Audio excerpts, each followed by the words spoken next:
Hello guys, welcome to this Java tutorial for beginners.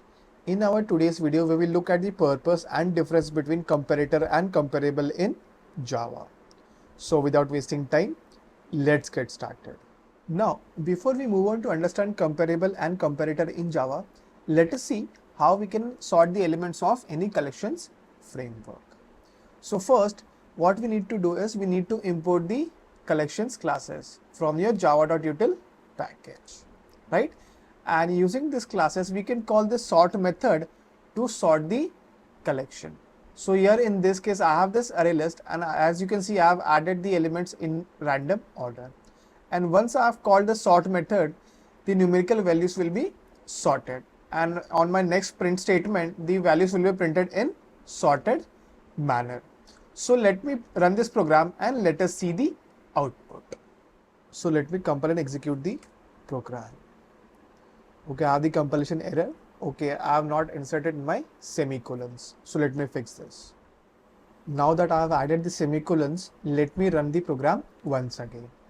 So let me compile and execute the program and let me run it. And now you can see we have the elements of our array list sorted.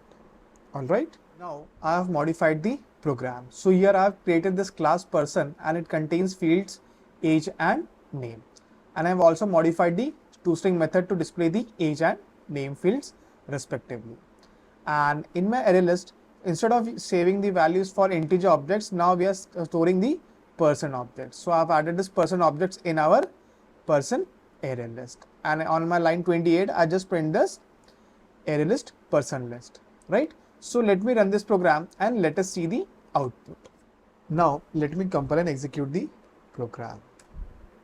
So here you can see all the person objects are printed, right?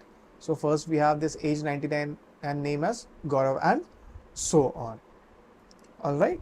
Now let us see what happens if I try to sort this array list person list. So let me run this program now. Now let me compile the program. And here you can see we have the compilation error because Java compiler does not understand how to sort person objects. All right.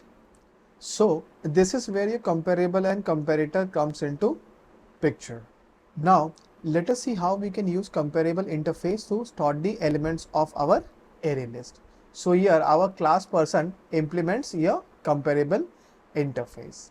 And since it is an interface, so we need to override the compareTo method. So what your compareTo method does is it will compare the fields, right? And it will return an integer, right?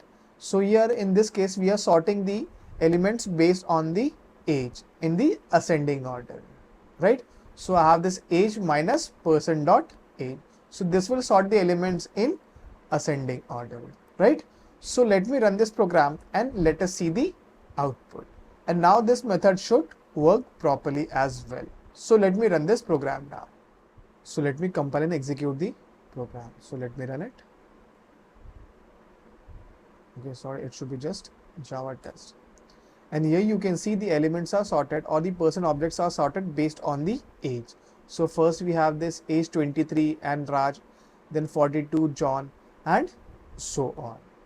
Alright, so elements are sorted based on the age in the ascending order, right?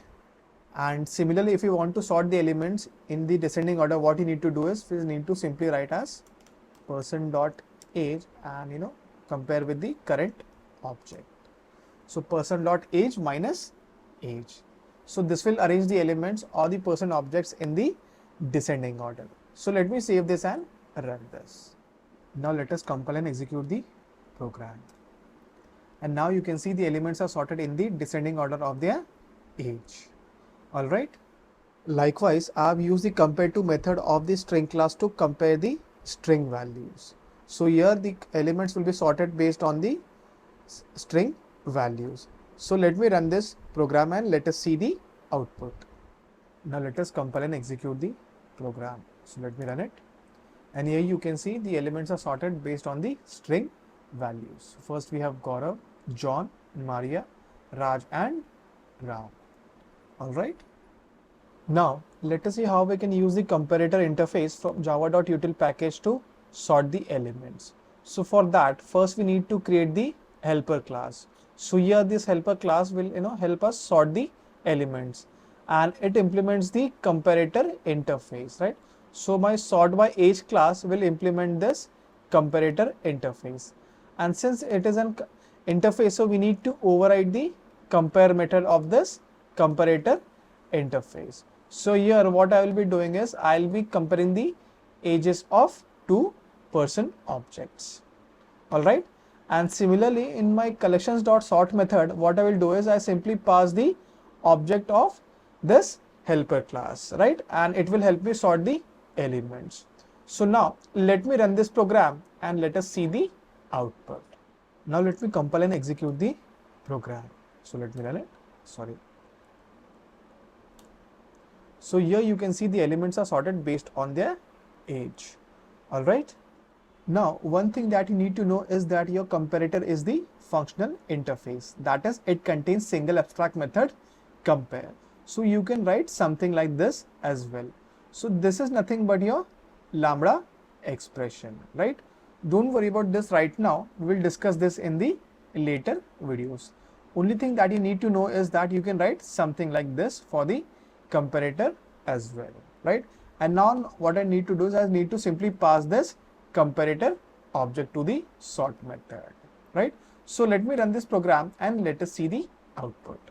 Now let me compile and execute the program. So let me run it. And here you can see the outputs are sorted based on the age. All right. So that is it for the today's video. And don't forget to subscribe for more Java programming videos like this.